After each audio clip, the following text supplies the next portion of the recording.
Bali Airport enhances traffic management to avoid repeat of last year's holiday chaos. And Indonesia repatriates 5 Bali Nine drug convicts to Australia.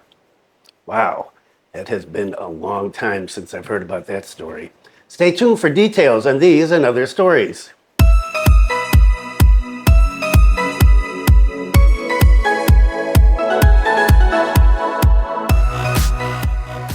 Selamat siang. Welcome to the latest news from Bali, Indonesia. This is December 16th, 2024, and my name is Bruce. And what is the weather like?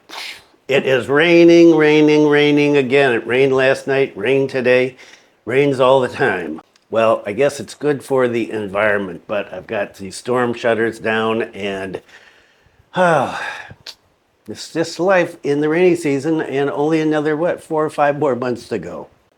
And a happy birthday to my youngest daughter, Meredith, 26.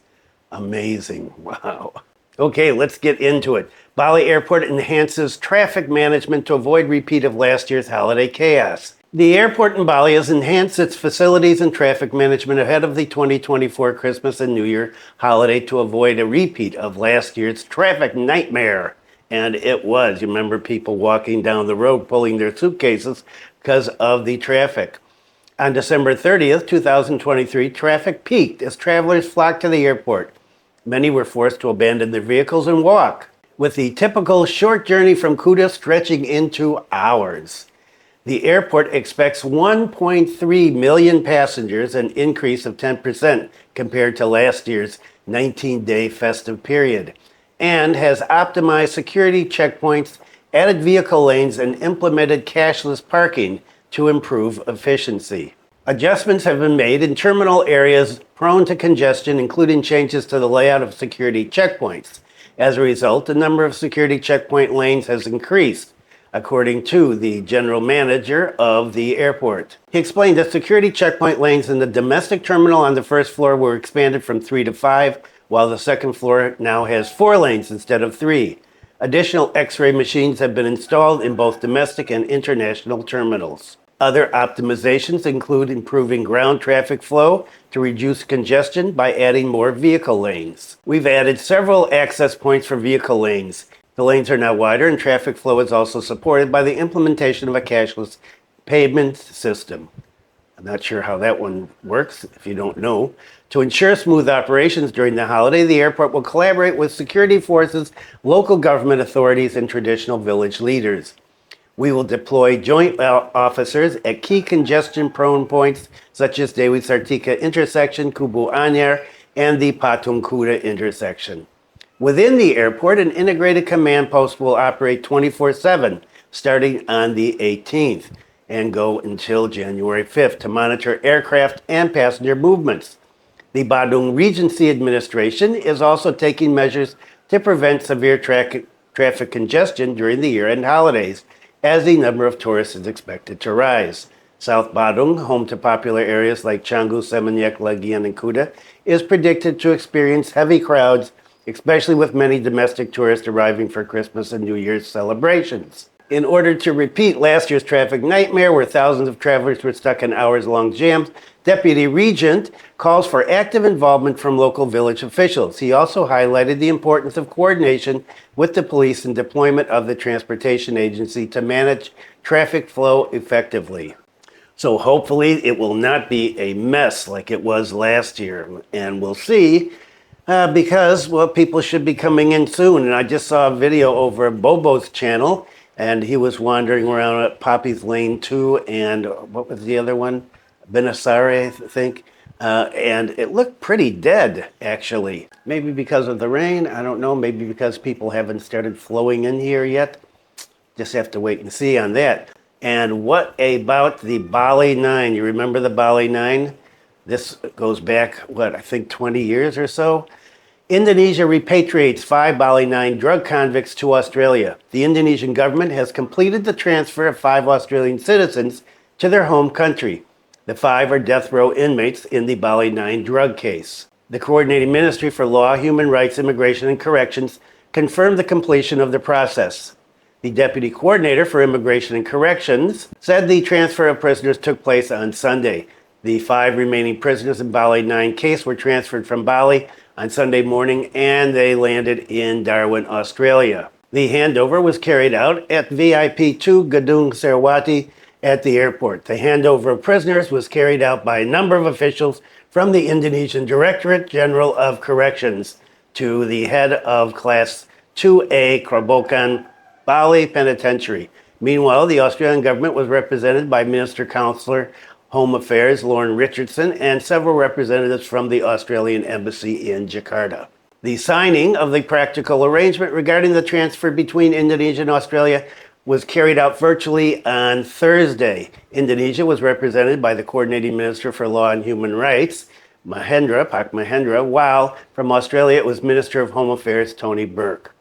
The Bali Nine is the nickname for 9 Australian prisoners who were arrested in Bali for being involved in a drug syndicate case in 2005.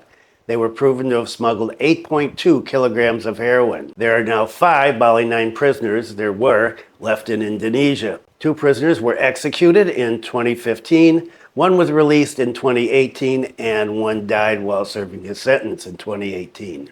And so I imagine the remaining 5 will be happy to get back to Australia. And in terms of what happens to them there, I have no idea. Nothing mentioned in this article. There have been a number of articles lately on Indonesians getting married less. And this is just one of them. I think I may talk about another one in another video, but we'll see.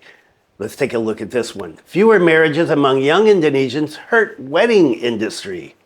The wedding industry in Indonesia is feeling the effects of demographic shifts with a significant decline in the number of marriages. Statistics Indonesia, BPS, reported that only 1.57 million couples married last year, a drop from over 2 million in 2018. The proportion of young married individuals has also decreased to 30.61% from 44.45% a decade ago. The proportion of young married individuals has also decreased to 30.61% last year from 44.45% a decade ago. Conversely, the percentage of unmarried young individuals has risen to 68.29% in 2023 from 54% in 2014. Yunarsi, chair of the Indonesian Wedding Organizer Association, noted the negative impact on the industry, especially for middle to upper scale hotels and wedding organizers. Many Indonesians view marriage as a burden, with young adults prioritizing careers, education, and socializing over marriage.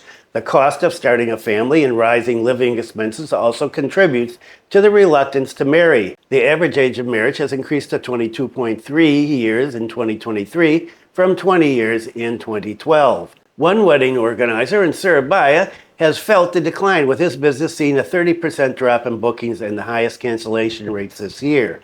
Despite these challenges, some industry leaders remain optimistic. Ibu Nataza from Bride Story highlighted that weddings in Indonesia are still considered sacred and important, with stable visitor numbers at their events and online platforms. Traditional wedding settings with family involvement continue to be popular, although intimate weddings focused on quality over quantity are trending. The intimate wedding trend, which is more cost efficient and personal, could affect profit margins for organizers, but also attract young couples. Tutus believes that appealing to millennials with creativity, efficiency, and personalized service can help the industry remain competitive. The insights reflect the current state of the wedding industry in Indonesia amid a demographic change and shifting lifestyle preferences. And you find this going on around Asia. Of course, in Korea, well known, people getting married later and later. Japan, China, same reasons. Too expensive, don't have enough money, want to focus on career, see children as a burden. Big changes going on in the world, especially among educated young people. Okay, what about the Icon Mall down in Sanur? Boy, that has generated so many comments, and a lot of them negative from the old-time people that go to Sanur and like Sanur for its laid-back, relaxed feeling and small shops where you get to know people, and suddenly you got this giant mall there. And traffic, well, I don't know. I haven't been down in Sanur. Last time was a couple of years ago. And let's take a look at the story. Grand opening Icon Bali is being held. Sanur welcomes new tourism center. Not everybody in Sanur. Icon Bali, which is called one of the most beautiful malls in Indonesia, was officially opened with a grand opening that took place on yesterday.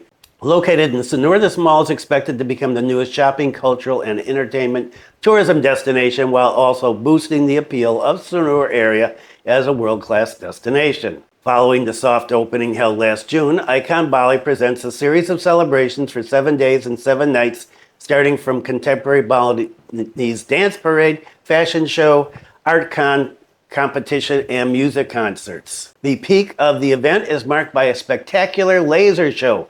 That's definitely Bali culture, and a colossal Balinese dance drama in the mall's beach area. Cultural tourism, remember cultural tourism? Icon Bali President Director said that the mall was designed to combine the beauty of modern architecture with Balinese culture. Our concept is to create a shopping center that is truly at one with nature, unique and different from other malls in Indonesia. And the grand opening, of course, coincides with the Bali Great Sale 2024, where Icon Bali offers discounts of up to 70% in almost all stores. During this program, visitors can enjoy various attractive promos, including a chance to win an iPhone 15 Pro Max every week throughout December. Meanwhile, Icon Bali's main commissioner said that this mall is expected to be a catalyst for development of Sanur, creating jobs, increasing hotel occupancy, and boosting the local economy. Sanur now has a new attraction that is expected to attract more tourists and revive the economy after the pandemic. Why do they keep saying this? As the first mall in Bali with an open concept facing the sea, Icon Bali offers a unique experience that combines a shopping atmosphere with a beach view. The mall presents more than 200 international and local brands. Oh, big deal. Complete facilities include direct access to the beach, 2-story basement parking, valet service, lactation room, cultural stage and amphitheater, and Bros Hospital in-house clinic. Visitors can also enjoy a number of daily attractions such as a Ramayana dance drama, sunset sea fountain, a laser show. Cultural tourism. Pak Haru said that Icon Bali does not only function as a shopping center, but as part of the development of the area. We want Sanur to not only be the place passed through to go to other destinations, but to be the main destination. It was. The traffic jam problem that occurred on the first day of the mall's operation has now been resolved through cooperation with Pachalang, Polresta, and Transportation Agency. The mall also provides free parking for local entrepreneurs around the area to reduce illegal parking on the side of the road. The grand opening was attended, of course, by a bunch of really important people here, and with an average of 29,000 visitors per day, Icon Bali has become a new symbol of Sanur's development, positioning the area as a global tourist destination. Hooray, hooray. Not that I'm being sarcastic or anything. Okay, that is it for today. Thanks for viewing. Be kind to someone. Take care. Stay dry. See you next time.